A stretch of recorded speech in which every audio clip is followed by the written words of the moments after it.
All right, what's going on, guys? Welcome back to the show. I have a special guest that's in the house today. Y'all gonna enjoy this one. Before we get to it, what I need y'all to do: go to my YouTube page, hit that subscribe button. You can follow me on Facebook. You can follow me on Instagram. You can follow me on Twitter as well. And I want to also give a shout out to my guys over there at Trackborn. If you're looking for any track and field equipment, you want to shout my guys at Trackborn. You put in Texas Track Dad. It'll also get you a discount. All right. I know y'all probably wondering what's going on with all the SC decorations today on the show. That's because we have the one, the only Christine Mallard is in the building. She is in the building today, guys. She's going to chat with us a little bit about her track and field journey today. A little bit about Miss Mallard. She's number 6 in the world, 400-meter dash, number 13 in the U.S., 200-meter dash. That's going to be the outdoor and indoor. She's number 8 in the U.S., 200-meter, number 12 in the U.S., 60-meter this year in the indoor. Hey, Chris, you've been busy. Right. You've been busy, you know. So how you feeling? I'm pretty good overall. It was a great season opener. I mean, we were planning on running all 3 events for the most part because I never ran a 400-meter indoor until at Houston. So it was just basically the first meet is usually at indoors just to see where you're at in terms of your training. And I'm ahead basically. So it was a pretty solid opener. Yeah, you did good. You ran 24.3 and then 200 there. Then you came back with the 7.5 and the 60, and here's your 200. We'll see if we can get it to play so we can check it out. Are you going to run any more indoor meets? Or I will be running it depending. I know for a fact the next meet I will be running at is the 60 and the 2. So okay. Right. We're going to check your 200 meter dash here. And this is Miss Mallard running against Arnold Wilson, also a nominal athlete as well. It's down here at the fast track, Coach Owen.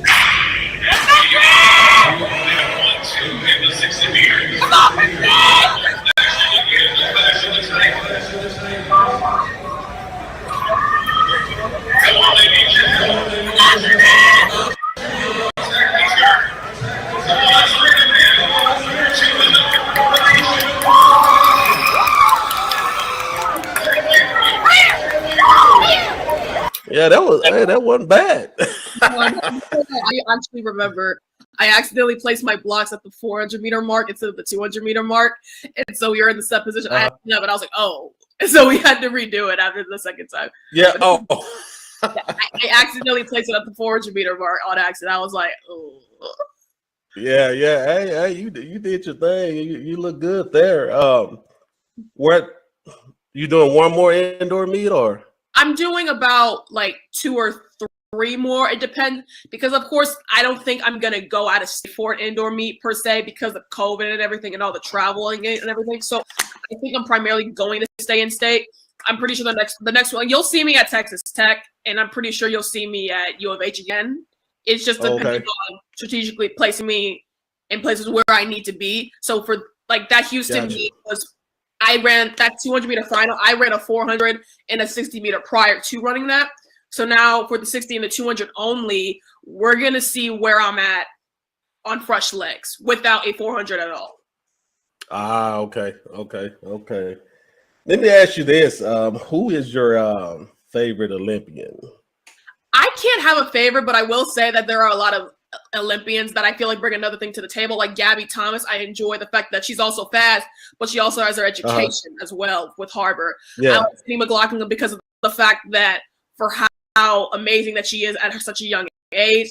I enjoy seeing Chanel run because she just runs the 400 meters so beautifully. I think I enjoy all these Olympians, just watching them because of the fact of my versatility. I just can't say, well, I like Elaine, Sha'Carri, and Shelly Ann. I like enjoying, and even on male and female side, there's just a lot to learn in track and field, still growing and learning as an athlete. Mm-hmm. Yeah, I picked since you don't want to pick one, I pick one for you. Okay. So you remind me of Gabby Thomas. That's the first word you said. Yeah, because I can see you in Olympic trials in every race, like Gabby Thomas. You remind me of her. You remind me because she can do it all. Right. She can pretty much do it all, and that's what you remind me of. Right. Thank you.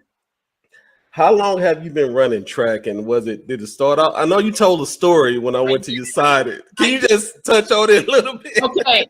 I started when I was 13. That's pretty late for track because most people start when they're like young, like 8 or 9. But I started basically because a friend was doing track as well. And I went to practice and I told my mom, I'm going to run track too. And so then I went, and I started in 5th grade. So then we raced. The girl initially beated me, but in 6th grade, I beated her, and it came to a point where she eventually quitted. And I was like, Mom, I'm gonna quit. She's like, no, you're not. And so initially, I hated running track. I did not like to run. But for my first AAU meet when I was 13, 14, I actually got 3rd in the 100 meters. I was actually very upset by that. And that's when I started getting into track and field more and more and more. It started out on the 1 and 2 when I was starting to get into high school, and then we finally went off into the 400 meter, and I did great things in that as well. So now it's just a matter of getting better in all 3. Yeah, and that's important. You know, I didn't know you. I thought you've been running until I heard that. I'm like, wow, really? And that's pretty encouraging to some of the athletes out there. If you get a late start, a very late start, they're like 13. Yeah. Was that middle school? Middle school, yep, middle school. Was it Worley? Is that where you were? I think. Oh no, I was at Linda Job actually. You was at Job? Okay. Yeah, I had to move around. It was a pretty new district for MISD. Okay. For a new city.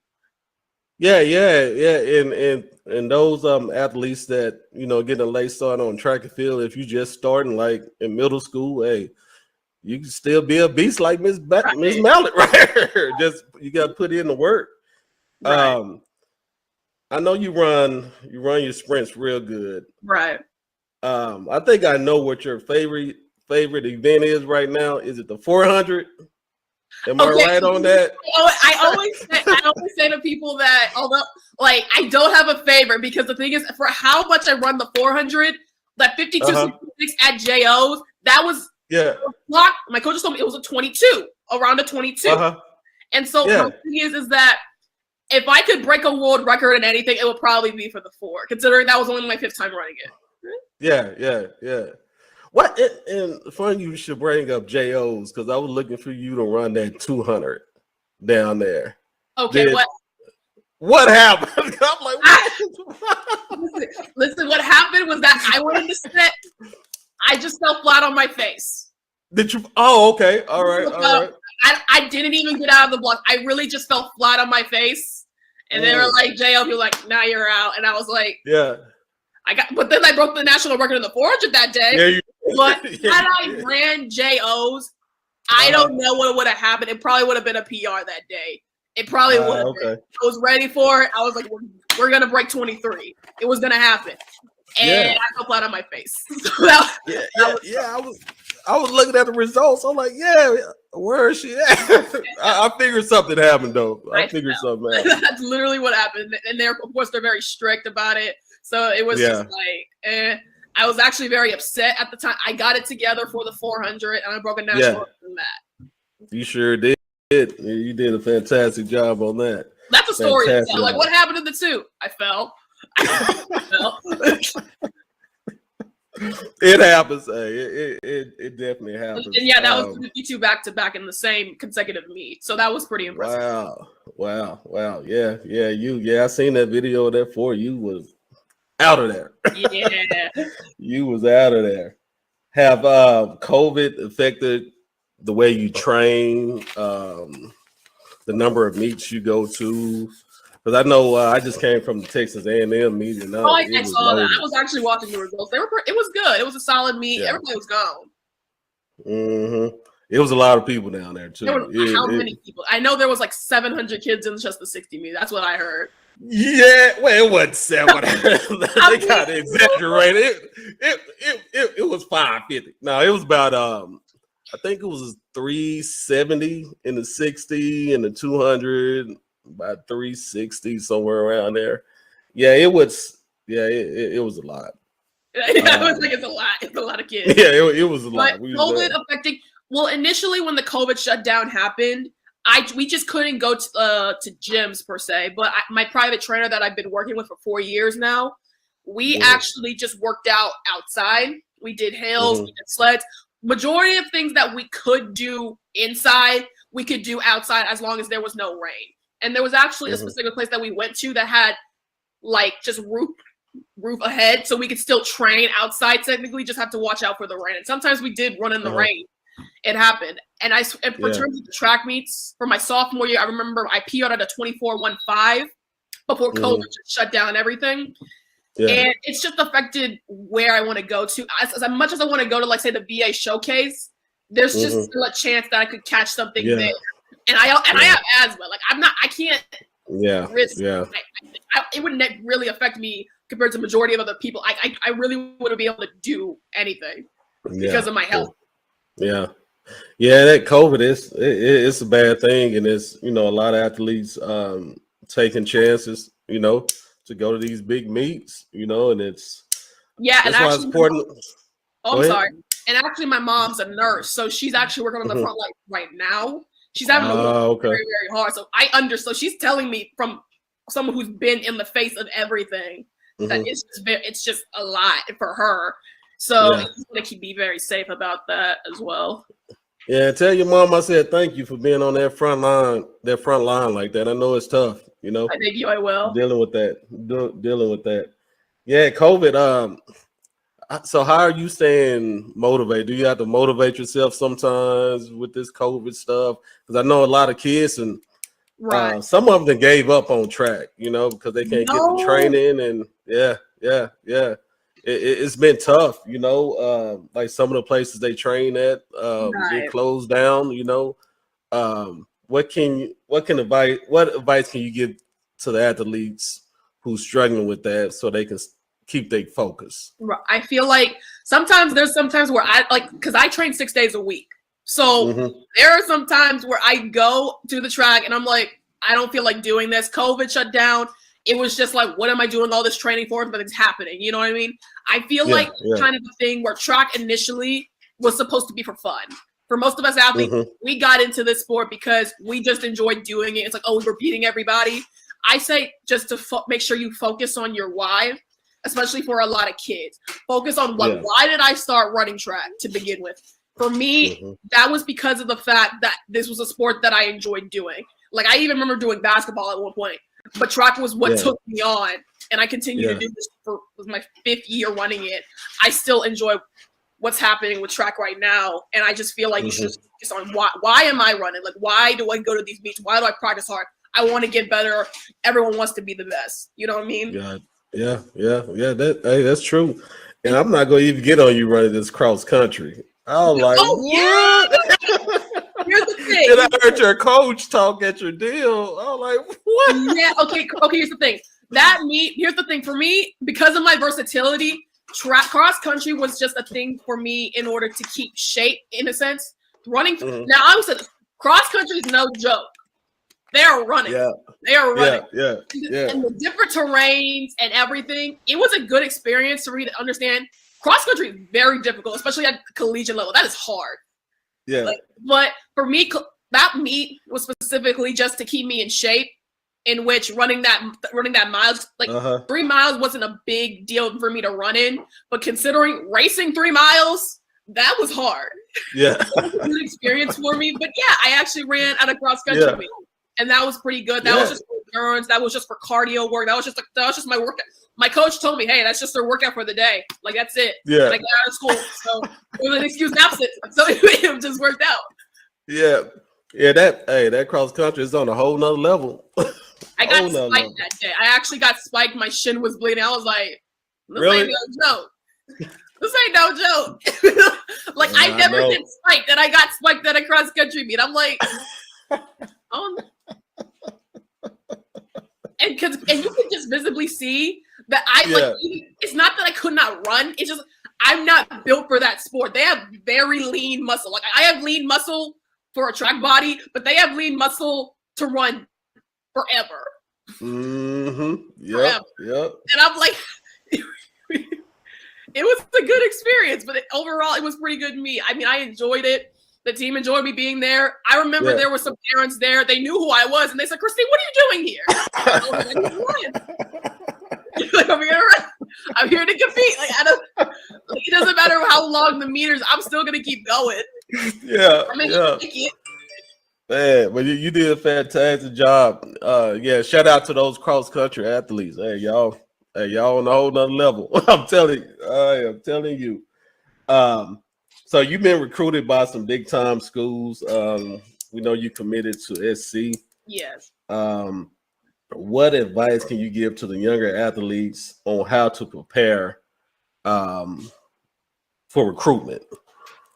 To prepare for recruitment, I would say go with your intuition. Like if you especially on the official business as well, go with what you feel is right. When I went to USC, the crazy thing is Carmelita Jeter, the sprints coach, out of every other coach that contacted me, she contacted me first when she was at Alabama. Wow. So before she even went to SC, she was all the way at Alabama, contacting me to recruit for Alabama. But then she moved over, and I talked to Coach Watts and everybody else. I would say go with your intuition first off and foremost. The second thing is just don't go with everybody else. Like don't worry, because there's a lot of competitive girls in my class right now, a lot of girls. And so what I think I had to learn was that as much as all these other girls are going to go to these different directions, it may not work out for them. I don't know that, but I have to go with what's right for me. And for me, that was with USC with Coach Watts and Coach Jett.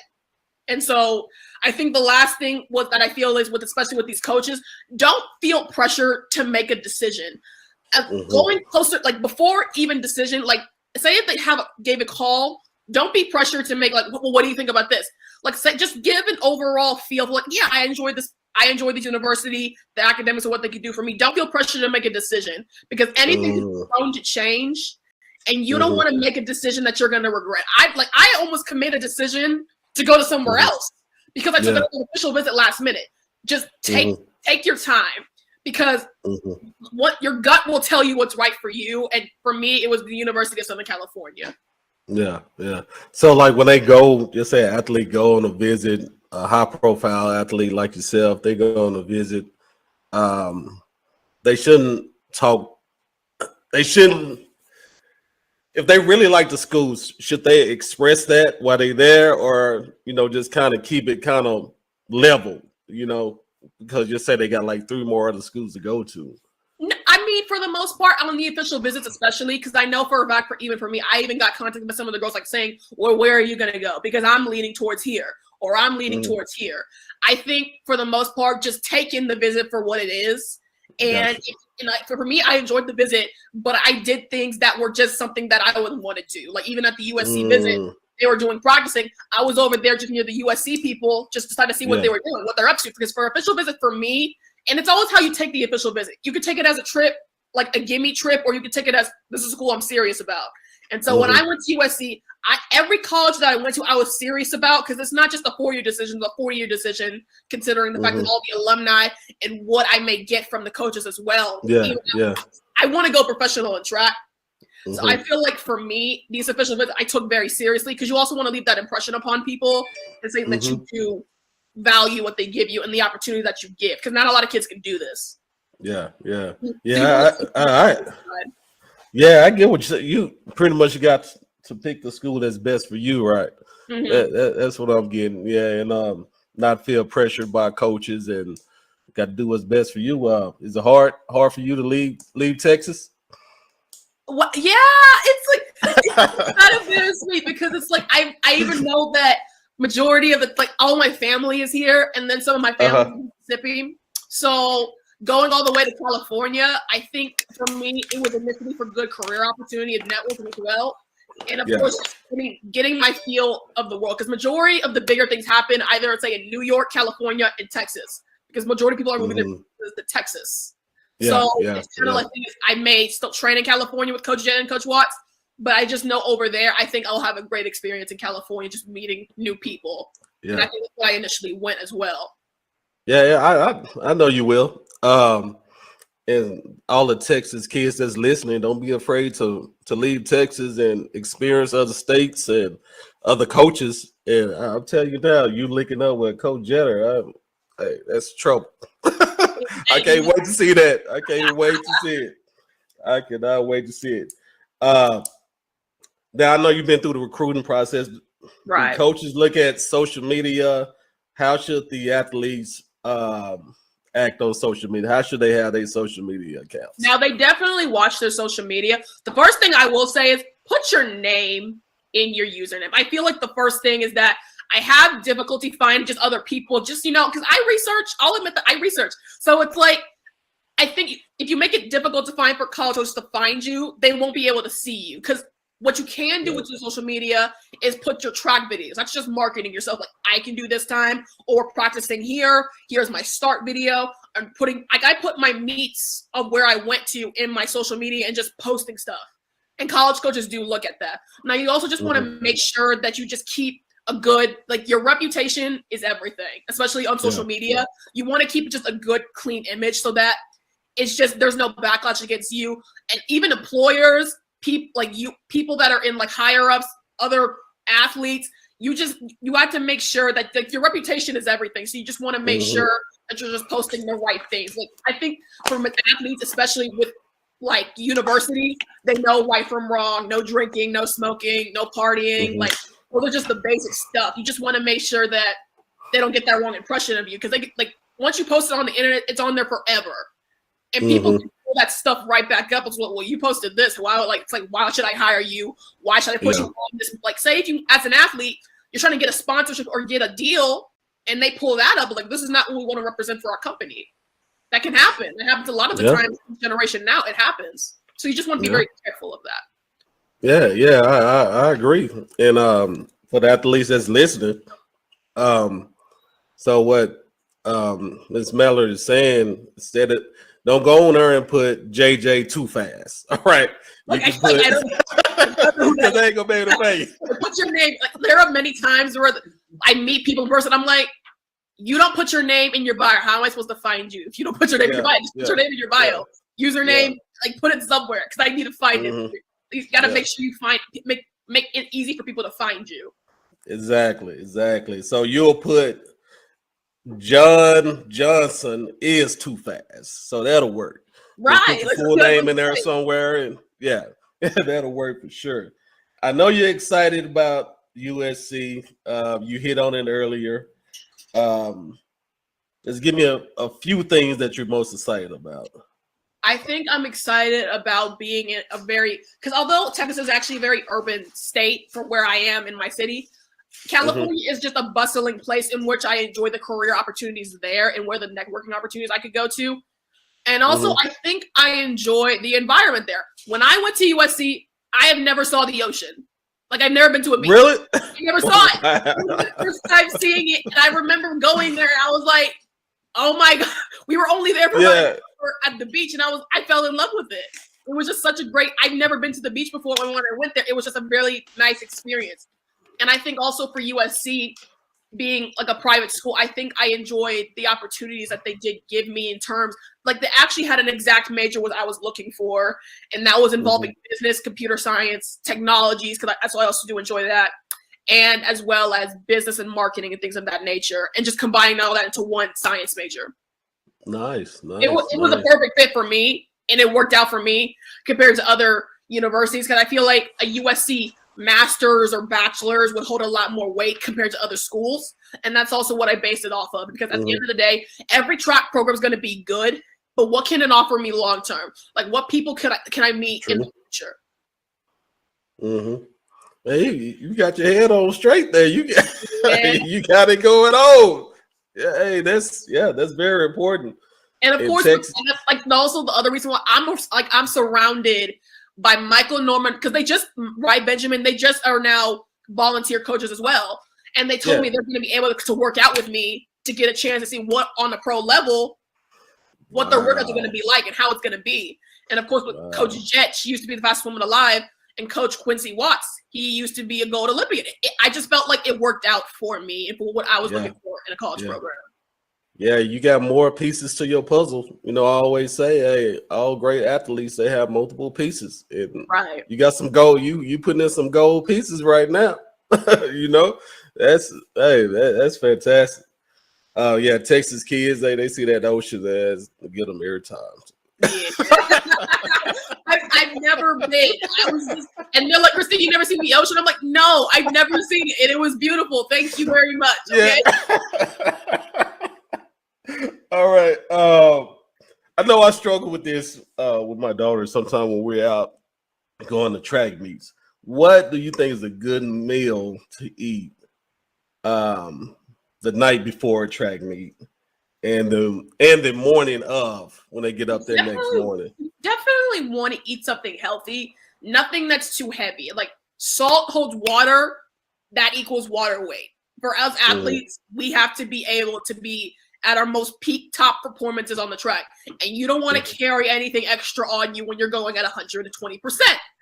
So I would say, of course, vegetables, things of that nature, something very light, and of course, lean protein as well. And that's to fuel your body as well. I would rather like eat an animal or anything that's related to me getting better than something that may result in me getting slower. And of course, nobody wants that.